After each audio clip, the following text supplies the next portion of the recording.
Hey everyone, I'm Alex Harrell. I'm a junior here at Ohio University, and I'm majoring in nutrition pre-med and dietetics, and I am also pursuing biology and chemistry minors with a diabetes certificate. My reading and writing experiences that I can remember started at Taylor Road Elementary School. Kindergarten with Mrs. Gable is much of a blur, as is first grade with Mrs. Green when it comes to my reading and writing. Second grade is where it all becomes a bit more clear. Mrs. Widows was my teacher, and second grade is when I learned how to write in cursive, which I still use today in everyday writing, and published my first books. From the end of second grade to the end of third grade, I published 4 books that I remember being so proud of when they were complete. Unfortunately, my first book, Caitlin's Way, does not have a publishing number and has terrible illustrations that I'm sure thought Picasso himself would have drawn. But my second book, TJ and Corey, a total ripoff of the Disney movie Ready to Run, was the 571st book to be published in my school library. That was followed by number 752 for my third book, Even Robots Need Breakfast. This morning, a robot was in my kitchen. "What are you doing here?" I asked. "Making a cheeseburger," she answered. "A cheeseburger?" I asked. "That's not a proper breakfast. Why don't you make eggs?" The robot beeped. Her metal head spun around and then her whole body started to spin. She practically went around the house breaking stuff. Finally, she stopped and said, "I need a friend here with me." She also said it in a sad voice. My fourth book, Book of Poems, which had no poems in it at all, rather a word that represented each letter of the alphabet split up into segments, was number 915 to be published in my library. I always loved going to the book fair, but not necessarily for books. Books were my favorite thing unless there was a new fad readout. I purchased the Disney series books at the book fair because I loved the movies, so I knew I'd obviously love the books. Something about Disney still gets me every time. The Series of Unfortunate Events was another one of my fad reads. I don't remember what it was about those books, but once I started reading them for accelerated reading, or AR points, I was hooked. I remember when Harry Potter came out, it was my next AR read on the list. Everyone else was talking about the books and reading them, so that year at the book fair, I chimed in on the fad yet again and was hooked on the books and then eventually the movies too.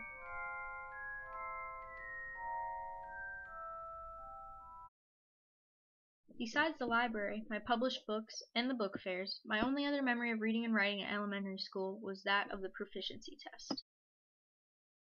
I think that this test started the ongoing training of reading and writing for standardized tests that led me to dislike reading and writing in general. Middle school had no real defining qualities in regards to reading and writing, except more testing that I knew I had to do.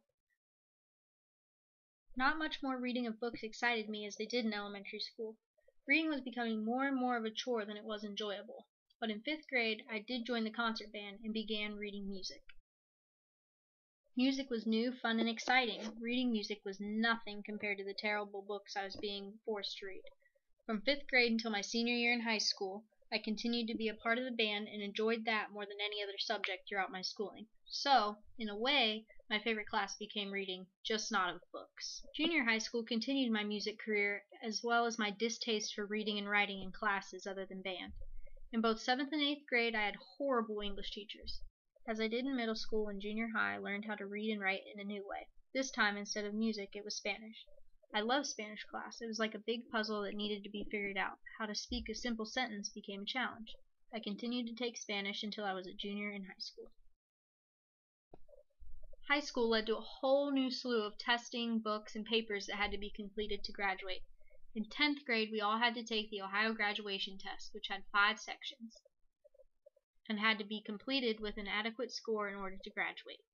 Preparation for these tests started the first day of freshman year and didn't end until we took the test mid-10th grade. When those were over, we had to study for tests in general classes as well as national tests like the ACT and SAT and also the AP classes test. Testing ruined reading and writing for me early on and hasn't stopped. There was a long and droning list of books I was required to read, be tested, and write papers on throughout the 4 years of my high school. Quite honestly, I didn't read probably more than 2 completely beginning to end. Reading was a chore, and skimming the chapters usually worked to get a good enough grade on the reading quizzes the next day. How to Kill a Mockingbird was one of the first books I read, but it was too deep of a read for me at the time to comprehend, so I skimmed to get by, but very much enjoyed the movie when the book was over. The Scarlet Letter and The Great Gatsby were also books I could not bring myself to read from cover to cover. The two books I can recall reading for class that I read completely were Twilight, which I actually read for a spur-of-the-moment book club I joined, and continued to read the entire series, and Slumdog Millionaire that I found culturally appealing. The worst part about reading all the books was there was always a test over the book, and there was always a paper that had to be written in a specific genre setting, such as a letter, persuasive piece, or research paper. I dreaded any kind of reading because it was too time-consuming. I knew there was a paper waiting to be written at the end of the book. Books were never read to be enjoyed, and papers were never written on topics we chose. On top of not wanting to read the books, we had to write papers that ended up being extended summaries and reflections on topics from the book I didn't want to read in the first place. Reflecting back, I would have probably become a stronger reader if my school expanded the personalization of each student's reading ability and opened up an array of reading and writing equivalencies. If I could have selected my own books to read, or one of X books to read from a list, it would have probably been more enjoyable reading what I had chosen. If there were a similar choose one out of X list for post-reading projects, it would not have seemed so tedious to complete them. Why write a paper practically summarizing what 60 people just spent reading for 3 weeks? What teacher would want to grade 60 of the same papers every new book? Making a shorter video summary, creating a storyboard, putting together a poster board, timeline or presentation, etc. would have been more exciting alternatives. College has been a bit of a different experience than years before. I've only written a few pieces and not read anything that was not relevant to one of my classes.